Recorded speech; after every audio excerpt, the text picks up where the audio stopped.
Pasar Cikpuan, Kota Pekanbaru, Riau, harga komoditas jelang bulan Ramadan mulai merangkak naik.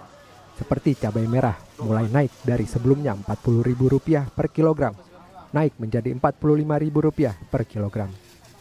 Selain cabai merah, komoditas cabai rawit merah juga naik dari Rp65.000 menjadi Rp75.000 per kilogram.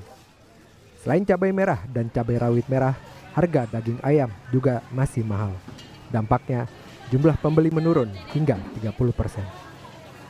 Kalau untuk harga ayam berapa sekarang, Bu? 31 yang besar, 35 yang kecil. Yang tanggung juga. Kalau harga ini termasuk tinggi atau gimana, Bu? Tinggi. Tinggi ya. Biasanya berapa?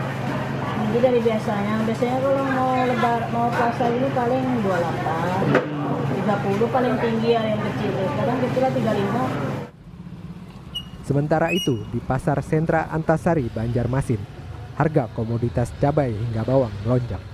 Dalam beberapa hari terakhir, harga cabai rawit melonjak dari Rp70.000 menjadi Rp90.000 per kilogram.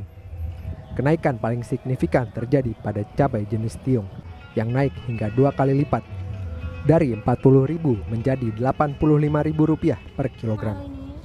Stok atau kurang bola, kira-kira karena apa, Bu? Karena hujan tuh, Cuaca, Bu. cuaca buruk. Harga ayam utuh juga alami kenaikan Rp10.000 per ekor sesuai ukuran. Mulai dari Rp40.000 hingga Rp80.000. Pedagang mengeluhkan penjualan yang menurun sebab naiknya harga ayam. Diprediksi sejumlah bahan pokok jelang Ramadan dan Lebaran Idul Fitri nanti masih akan naik secara bertahap. Tim Liputan Kompas TV.